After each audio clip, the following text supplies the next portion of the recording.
Bon, eh bien, bonjour à toutes et à tous. Merci de nous avoir rejoints sur le campus Amérique latine et Caraïbes.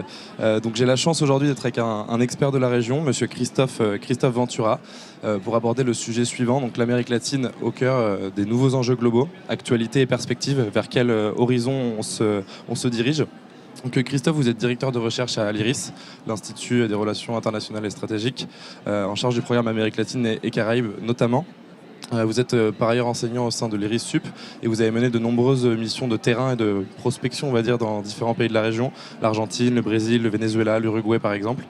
Dans le cadre de vos activités, vous rédigez, publiez des notes d'analyse pour différentes institutions et vous êtes également auteur d'un livre qui est sorti il y a quelques mois, Géopolitique de l'Amérique latine. Donc merci d'être avec nous aujourd'hui.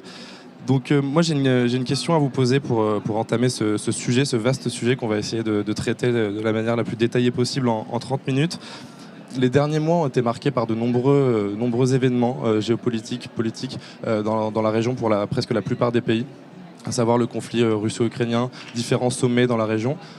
Quelle est votre analyse de ces différents événements, de cette rentrée très géopolitique pour la région et des enjeux qui sont à venir, le conflit également russo-ukrainien qui a impacté de manière inégale différents pays et qui est vecteur de potentielles opportunités pour certains pays. Comment vous voyez un petit peu les choses sur les prochains mois? Qu'est-ce que vous pouvez nous en dire?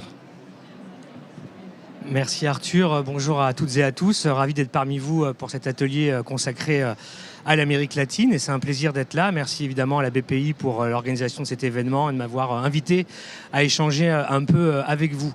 Alors pour partir directement sur le fond du sujet que me propose Arthur, je pense que l'Amérique latine, dans son ensemble, on va être obligé de parler de manière générale ce matin.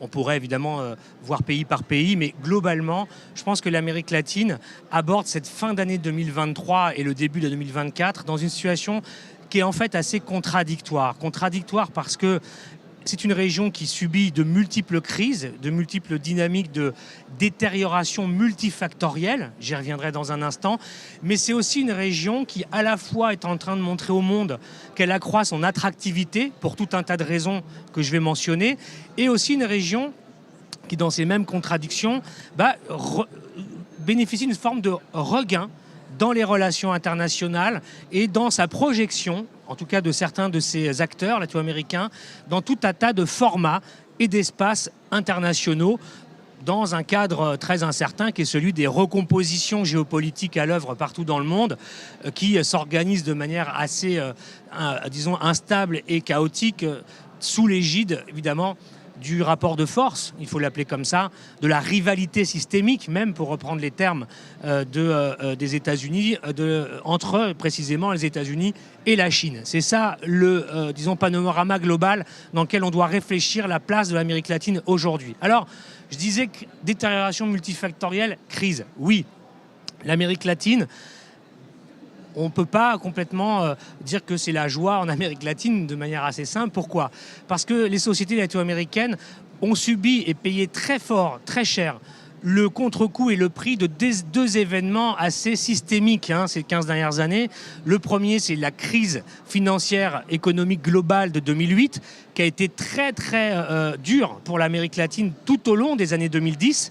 Et puis, deuxième coup, la pandémie de Covid-19, vous savez certainement que c'est la région du monde, avec les États-Unis, qui a été le plus affectée, impactée malheureusement en nombre de pertes humaines, mais pas que, en termes de conséquences en fait sociales, économiques et institutionnelles, politiques. C'est la région qui a le plus souffert au monde, l'Amérique latine, de la pandémie, avec donc les États-Unis. Alors le bilan de tout ça, j'ai pas le temps de rentrer trop dans le détail, mais 2-3 choses qui nous font comprendre de quoi on parle.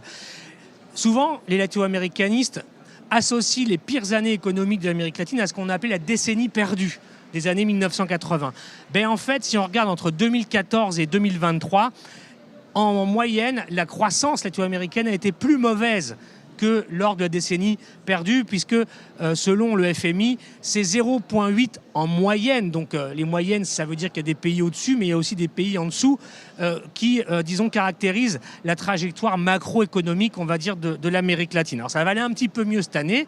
En fait, il y a une sorte de petite relance qui est liée aux exportations, en particulier énergétiques et en particulier alimentaires, qui font que la croissance moyenne en 2023 et 2024 est autour de 1,7 et peut-être 1 après pour 2024. Mais tout ça est soumis, bien sûr, à beaucoup de prudence. Mais enfin, on ressort un petit peu plus haut que cette décennie qui vient de s'écouler.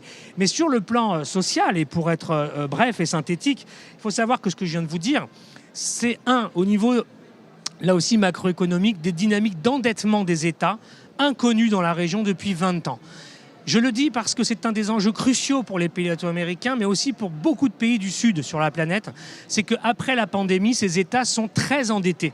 Auprès du Fonds monétaire international, auprès des bailleurs internationaux, et que la recherche de solutions pour ne pas être écrasé sous le poids de la dette et du service de la dette, qui n'est pas tout à fait la même chose, comme vous savez, est une question politique majeure pour tous les pays latino-américains.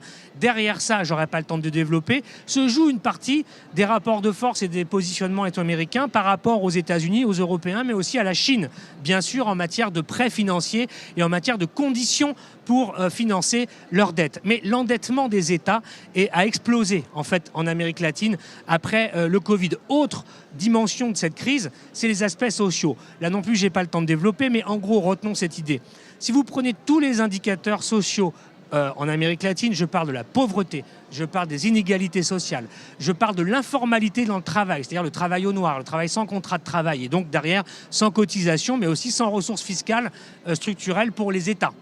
Si on ne parle que de cela, pour ne pas ajouter l'insécurité alimentaire, eh bien, dans tous ces indicateurs, le recul latino-américain, c'est selon les indicateurs entre 20 et 30 ans en arrière.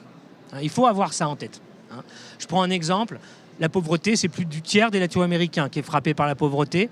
Si je prends l'insécurité alimentaire dans son ensemble, c'est 40% des latino-américains. Alors que nous avons là la région qui est devenue la première exportatrice de produits agricoles dans le monde. Il y a quand même quelque chose d'assez contradictoire. Bon, voilà pour les côtés un peu négatifs, et nous admettrons qu'ils sont lourds. Mais pourtant, je disais, attractivité. Pourquoi ? Parce que précisément cette crise combinée, que moi j'appelle crise systémique en fait de la mondialisation, crise de 2008 financière économique, sanitaire de 2019-20, et puis désormais géopolitique bien sûr avec l'agression russe en Ukraine et la guerre qui s'ensuit depuis 18 mois, tout ça est en train de remodeler la planète à vitesse grand V, et dans ce contexte-là, de manière contradictoire, l'attractivité de l'Amérique latine est plus forte. Pourquoi ? Parce qu'il n'y a pas de solution à deux sujets qui sont liés à cette crise. Le premier, c'est les problèmes climatiques, le problème de la transition énergétique mondiale, du modèle énergétique et aussi du problème de la question alimentaire mondiale. Il n'y a pas de solution globale sans l'Amérique latine. Parce que l'Amérique latine dispose dans ses mains, c'est à la fois son bonheur et sa malédiction historique depuis la conquête espagnole de 1492, d'énormément de ressources nécessaires à la solution de tous les problèmes que je viens d'évoquer. L'Amérique latine, c'est 50% de la biodiversité mondiale. L'Amérique latine, c'est près du quart des ressources d'eau potable au monde, des réserves d'eau potable au monde. L'Amérique latine, c'est à peu près un quart des terres arables, c'est-à-dire des terres cultivables qui n'ont pas encore été touchées aujourd'hui. C'est à peu près 25% des réserves maritimes des eaux océaniques mondiales. Et je pourrais comme ça démultiplier les exemples jusqu'au lithium, dont 3 pays en Amérique latine détiennent 55% des réserves mondiales, dont beaucoup ne sont pas exploitées. Je pense à la Bolivie, par exemple, ou à l'Argentine, qui est en train d'exploiter ou d'explorer en tout cas cette piste-là. Mais il y a d'autres pays qui en ont beaucoup. On découvre des gisements tous les jours au Mexique, on découvre des gisements au Brésil. Évidemment, je ne vous fais pas un dessin sur la place stratégique du lithium dans cette vaste transition mondiale, qui est à la fois une transition sur le modèle, mais qui est à la fois une transition sur l'organisation des chaînes de production et des chaînes de valeur internationales. Et c'est là, bien sûr, où sont les motifs d'opportunité, d'attractivité pour les entreprises internationales dans divers secteurs, énergétique, je l'ai dit, hydrogène, énergie renouvelable, mais aussi tout ce qui est alimentaire. Au moins dans ces aspects-là, l'Amérique latine devient un endroit qui devient incontournable, soit pour modifier la modification des chaînes de valeur et de production, soit pour trouver des solutions globales à ces problèmes dans lesquels aujourd'hui tous les acteurs de l'économie mondiale sont impliqués. Enfin, regain dans les relations internationales, Arthur l'a dit, le temps file. Mais l'Amérique latine, en particulier sous, disons, la dynamique liée à la réélection de Lula au Brésil début 2023, revient dans le jeu international. À tous les niveaux, l'Amérique latine, bien sûr, elle est présente au sein de tous les formats qui émergent dans les pays du Sud qui contestent pas tellement en fait l'ordre international comme on l'entend trop souvent, qui en contestent la hiérarchie. C'est pas tout à fait la même chose. Et donc les pays latino-américains sont présents au sein des BRICS. Leur présence va augmenter début 2024 avec l'arrivée de l'Argentine dans le nouveau BRICS+. Les latino-américains sont aujourd'hui en bonne position avec le Brésil parce qu'ils vont présider le G20 à partir de maintenant pour 2024. Le Brésil, après, dirigera les BRICS en 2025, accueillera la COP climatique à Belém en 2025. Enfin, il y a une multitude comme ça d'exemples qui montre que l'Amérique latine joue à fond sa carte du retour dans le multilatéralisme d'une manière générale. C'est vrai au G20, c'est vrai dans les BRICS, c'est vrai aux Nations Unies et c'est vrai aussi dans certaines coalitions liées aux Nations Unies comme le G77 plus Chine qui s'est réuni à La Havane à Cuba il y a quelques semaines à peine où 134 pays du monde, dont beaucoup de latino-américains, se sont accordés sur un certain nombre d'exigences, un certain nombre de demandes pour la réforme en fait du système international. Et aujourd'hui, ces convergences entre pays latino-américains reprennent. Elles reprennent grâce au moteur brésilien, mais aussi ce moteur, il induit aussi une relance, d'une certaine manière, de l'intégration de la région latino-américaine qui était sortie très fragmentée et explosée de la crise de 2008 et de la crise de Covid, et entre les deux, la crise vénézuélienne qui, localement, a divisé beaucoup les pays latino-américains. Aujourd'hui, on rentre dans un nouveau cycle où à la fois des normalisations politiques commencent avec la question vénézuélienne, mais aussi le retour du Brésil crée cette dynamique qui joue sur les deux niveaux, région et internationale. Donc voilà pourquoi l'Amérique latine aujourd'hui, pour toutes ces raisons-là et d'autres, qu'on pourrait détailler, d'une certaine manière, sous des formes assez contradictoires, se recentralise en quelque sorte dans le jeu international et compte bien tirer son intérêt et ne comptera pour les Américains que leurs intérêts nationaux et régionaux, j'en suis certain. Il n'y aura pas d'affiliation idéologique, j'ai envie de dire, soit à un camp qui serait celui des puissances occidentales ou un autre qui serait celui des Chinois et des amis de la Chine. Non, les Américains joueront la meilleure carte qui leur permettra à eux d'affirmer leur intérêt national et la souveraineté de leur pays et de leur région. C'est très clair à mon avis et c'est ça qu'il va falloir suivre dans les mois qui viennent. Merci beaucoup Christophe, vous avez cité de nombreux éléments, on y reviendra sur une question suivante pour légitimement se poser la question des relations entre l'Union européenne et l'Amérique latine qui avait été un petit peu oubliée depuis quelques années, qui était loin d'être une priorité pour de nombreux gouvernements européens et plus particulièrement la position de la France avec l'Amérique latine. Quelles relations peut-on attendre, vers quelles évolutions on se dirige? J'avais une question concernant les échéances électorales des pays dans la région. On a 8 pays de la région qui vont connaître des élections sur cette fin d'année 2023 et en 2024. Donc on a l'Argentine avec le candidat un petit peu surprise, la suivante, Javier Milei, qui pose de nombreuses questions. On a également l'Équateur avec un second tour qui va avoir lieu le 15 octobre. On a les élections au Mexique en juin avec pour la première fois de l'histoire une femme qui va devenir présidente entre Claudia Sheinbaum et Xochitl. On a également des élections qui sont à venir au Venezuela, au Panama, au Salvador et en Uruguay. Qu'est-ce qu'on peut attendre de ces élections? Quels peuvent être les impacts dans un sens ou dans un autre? Et ma deuxième question, vous parlez du conflit russo-ukrainien. A-t-on vu des prises de position particulières de certains pays? Et qu'est-ce que cela peut-il entraîner pour la région en termes d'approvisionnement, en termes de positionnement international pour la région?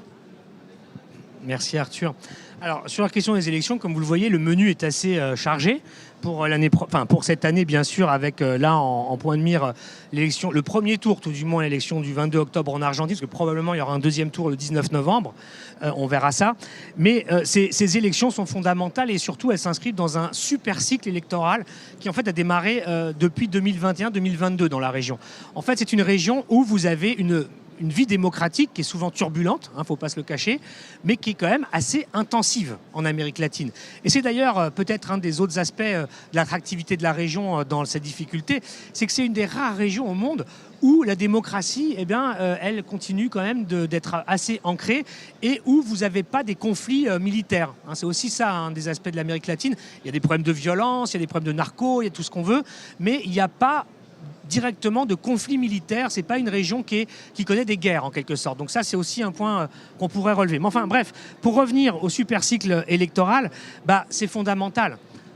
Celle-ci va être fondamentale.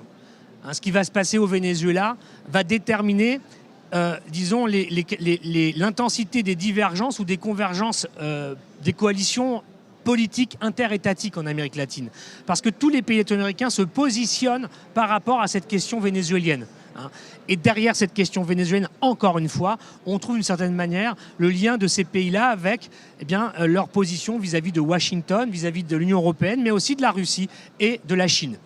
Et c'est ça qui va donner, à mon avis, le là en 2024. En fonction de ce qui se passera au Venezuela, on verra si il y a des tensions qui se recréent, des divisions de positionnement entre les pays latino-américains, étant entendu qu'on est dans une région qui, aujourd'hui, de nouveau de manière majoritaire, est plutôt gouvernée par, disons, des gouvernements qu'en France, on appelle de gauche ou de centre-gauche, ou qu'on appelle progressistes. La majorité de ces pays-là, aujourd'hui, sont dirigés par ces pays-là, et pourtant, cette couleur politique-là, et pourtant, même au sein de ces gouvernements-là, il y a des différences et des désaccords entre eux sur la question vénézuélienne. En tout cas, à l'heure où je vous parle, la tendance, c'est plutôt la normalisation des relations de tous les pays latino-américains avec Caracas, c'est-à-dire avec le gouvernement de M. Nicolás Maduro, qui n'était pas reconnu dans les années précédentes par nombre d'entre eux. C'est ça la tendance de fond. Donc cette élection va être absolument déterminante.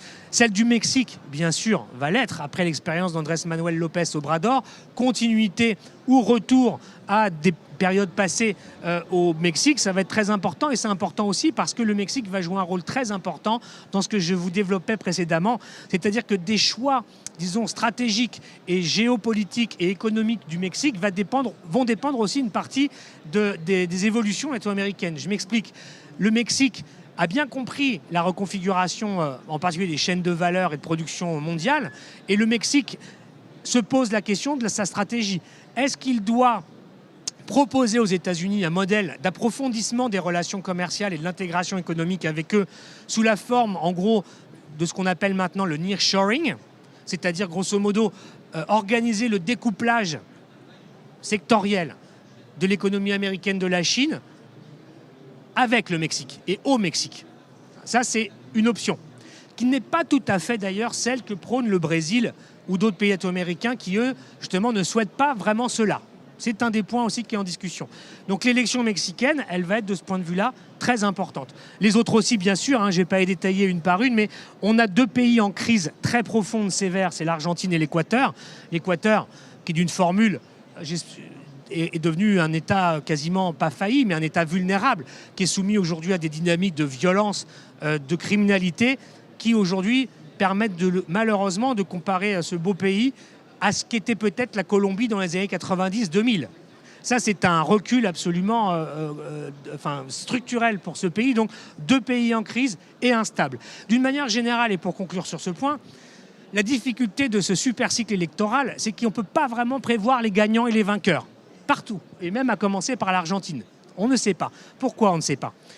Je vais essayer de ramasser ma pensée, parce que ce que je vous expose, ça aboutit dans les sociétés latino-américaines à des dynamiques de polarisation politique, mais de fragmentation politique aussi.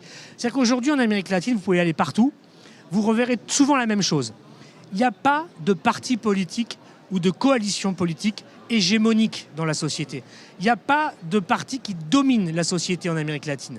Il y a des coalitions qui sont assez volatiles, oscillatoires, avec des phénomènes de radicalisation de toutes parts. Mais dans ces phénomènes de radicalisation, on a aussi des phénomènes nouveaux qui étaient inconnus en Amérique latine. C'est des phénomènes abstentionnistes. Nous, on connaît bien ça en Europe. C'est des tendances là-bas qui émergent. Même dans des pays où le vote peut être obligatoire, sinon vous devez payer une amende, même dans des pays où le vote est obligatoire, on assiste désormais à des taux d'abstention de 20 à 30% dans chaque élection. Évidemment, c'est souvent dans les catégories populaires et parmi la jeunesse. Là, vous avez en fait des paramètres entre ces nouvelles abstentions qui font pas partie de l'équation habituelle. Le fait que partout, vous avez des polarisations politiques qui donnent des radicalisations des électorats et des offres politiques. Vous avez des schémas politiques et des scénarios politiques qui sont très oscillatoires et très volatiles. L'exemple un peu typique, c'est le Chili qui n'est pas là dans ma liste, parce que ce n'est pas une élection au sens, disons, institutionnel et électoral pour un gouvernement. C'est le 19 décembre, le deuxième référendum pour l'adoption de la constitution chilienne. C'est même pas sûr que les Chiliens adoptent ce nouveau projet. Et le Chili inaugurerait sur la scène mondiale comme étant, à ma connaissance, je peux me tromper, le seul pays au monde qui aurait rejeté 2 fois de suite un projet constitutionnel. On rentrerait dans l'inconnu. Mais si on s'intéressait au Chili, malheureusement on n'aurait pas le temps, on verrait qu'entre 2019 et le grand mouvement social qui a obligé le gouvernement de l'époque à concéder un processus de nouvelle constitution, vous avez eu des oscillations, celles que je vous évoque, absolument folles, entre à la fois une grande adhésion au principe d'une nouvelle constitution et à la fois le rejet historique massif du premier projet qui a été élaboré par une convention constitutionnelle constituée de citoyens qui avaient été élus pour faire ce travail, massivement rejeté. Et aujourd'hui, une force conservatrice, certains diraient d'extrême droite, nostalgique de l'époque de Pinochet, dont on essaie justement de changer la Constitution, qui est aux manettes aujourd'hui pour préparer ce nouveau projet de Constitution, 50 ans après le coup d'État contre Salvador Allende, qui va préparer ce projet de Constitution qui sera soumis le 17 décembre à référendum. Donc on voyait qu'en 1 an et demi, on passe de scénarios politiques vraiment qui sont absolument opposés, même radicalement opposés. Et cette histoire chilienne nous montre bien ce que j'essaie de vous expliquer. Et ça se passe dans tous les pays. Donc en fait, il n'y a aucune offre politique stabilisée qui est en mesure de, proclamer qu'elle détient une hégémonie ou qu'elle est dominante dans les scénarios politiques. Vous avez de la fragmentation partout, vous avez de la radicalisation partout et vous avez de la désaffiliation, de la déconnexion électorale partout dans ces pays-là. Ce sont les effets politiques de crise économique et sociale durable non résolue.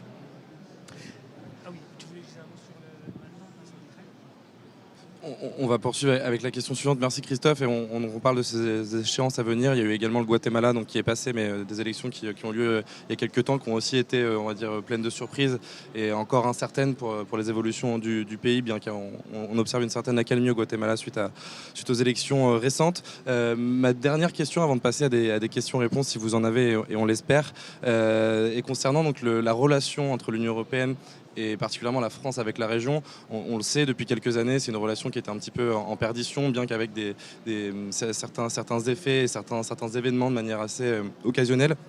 On a eu récemment la signature de différents accords. On a eu en juillet dernier le sommet Union européenne CELAC, donc Communauté des États latino-américains et caribéens. On a eu également des discussions assez rapprochées entre la France et le Venezuela. Je pense durant la COP en Égypte et également pendant le Forum de la paix à Paris, une discussion entre le président Emmanuel Macron et M. Maduro sur des potentielles collaborations. Ils se sont revus également à Bruxelles avec Delcy Rodriguez, le représentant de la vice-présidente du gouvernement vénézuélien. Il y avait également M. Lula, le président argentin et d'autres.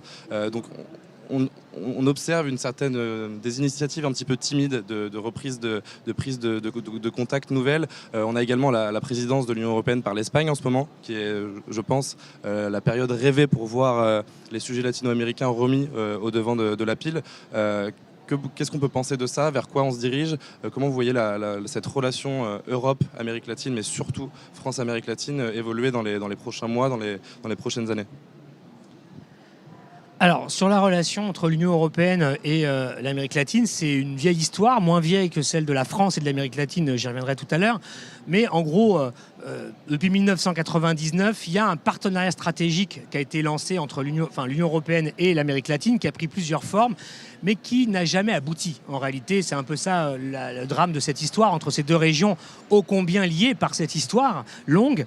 Mais en fait, on a eu des avancées et beaucoup de recul dans l'histoire entre l'Union européenne et les pays latino-américains.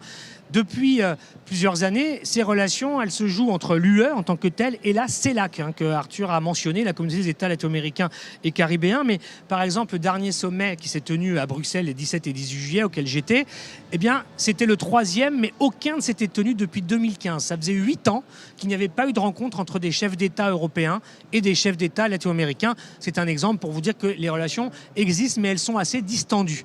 Alors, maintenant, pour aller à l'essentiel. il y a manifestement une volonté de relance de ces relations de la part de l'Union européenne et de ses membres, des États membres, qui d'ailleurs, pour certains, ont des politiques désormais latino-américaines plus affirmées. Je pense aujourd'hui que celui qui a la politique latino-américaine la plus affirmée n'est pas la France, mais c'est l'Allemagne, qui aujourd'hui a manifestement accéléré son rapprochement en termes bilatéral avec les pays latino-américains. Pourquoi ? Un autre effet de la guerre d'Ukraine, dont on n'a pas vraiment eu le temps d'évoquer les conséquences américaines, mais c'en est un. Évidemment, la question énergétique, le fait qu'il faille trouver des nouveaux fournisseurs, des nouveaux partenaires par rapport aux nécessités énergétiques urgentes, mais aussi pour construire l'indépendance ou la souveraineté énergétique de l'Europe, oblige les pays européens, c'est vrai pour l'énergie, c'est vrai aussi pour les questions alimentaires, j'en parlais, oblige aujourd'hui les pays latino-américains à trouver de nouveaux partenaires fiables, de nouveaux partenaires avec lesquels ils puissent construire des nouvelles chaînes justement de valeur et de production et d'approvisionnement fiables pour les années qui viennent. Et c'est là que se joue, à mon avis, la relance des relations avec l'Amérique latine. C'est que l'Union européenne est entrée dans cette logique depuis pas longtemps, depuis quelques mois après la guerre en Ukraine. C'est ça qui est en train de se passer. Le sommet de Bruxelles a montré ça. Il y a quelques jours, vous avez peut-être vu, Ursula von der Leyen a annoncé, confirmé le plan de 45 milliards d'investissements européens dans les infrastructures et les technologies pour les latino-américains, en particulier sur tout ce qui est lié à la transition énergétique, l'hydrogène, les énergies renouvelables et la production alimentaire. Donc c'est ça qui est en train de se passer.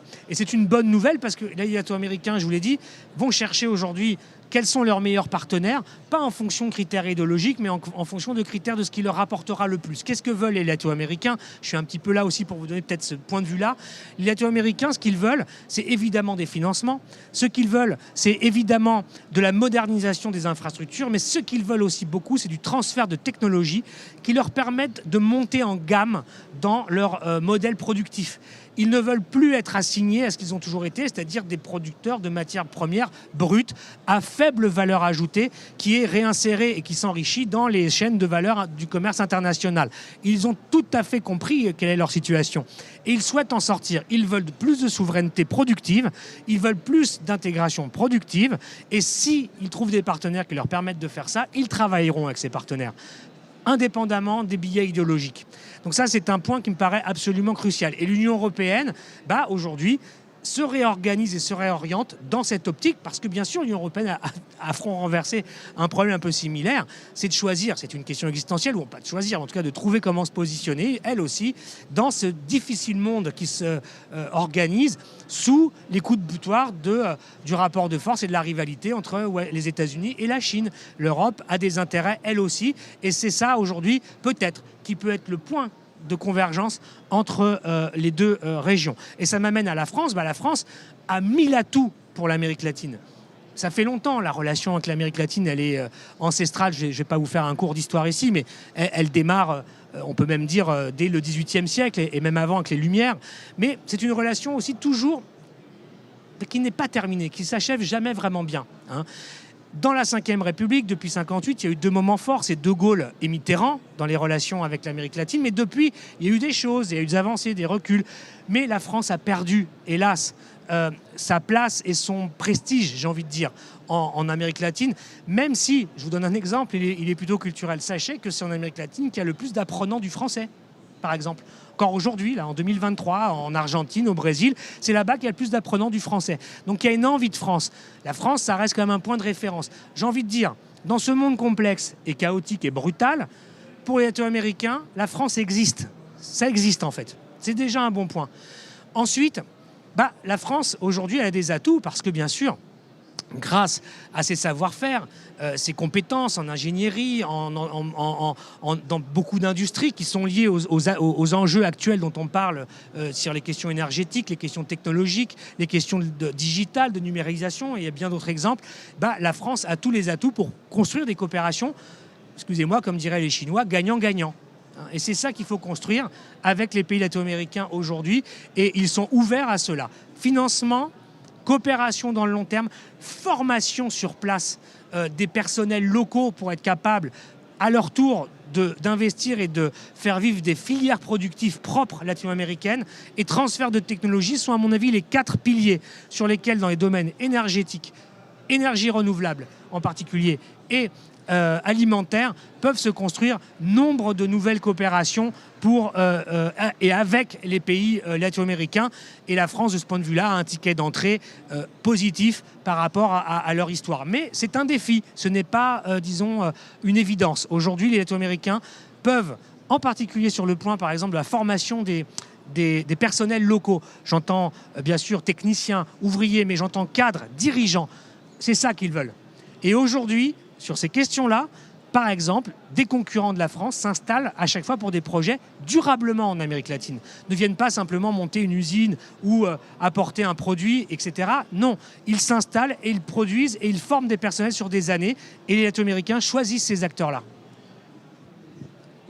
Merci beaucoup Christophe. Donc effectivement des liens forts avec la France, et vous le disiez, beaucoup de personnes parlent le français en Amérique latine, les liens avec la France sont forts, l'image de la France est toujours très bonne. C'est d'ailleurs le réseau de lycées français le plus développé dans le monde est en Amérique latine. La communauté française y est également très, très importante. Je suis pas sûr est-ce qu'on a le temps pour des questions-réponses ? Non. Bon, je vous invite à venir nous voir, surtout Christophe, à la fin de l'atelier, si vous avez des questions. Il y a également un QR code devant l'atelier avec un questionnaire sur l'Amérique latine pour comprendre, vous donnant des éléments d'information sur la région qui sont assez étonnants, et également comprendre un petit peu vos projets sur la région, si vous y allez, si vous n'y allez pas et pourquoi. Donc je vous invite, ça prend vraiment 2 minutes à scanner ce QR code. Merci beaucoup Christophe, merci à vous. Le sujet était dense, on a eu peu de temps pour le traiter, mais on espère que ça vous a plu, et je vous dis à tout à l'heure pour le prochain atelier. Merci beaucoup.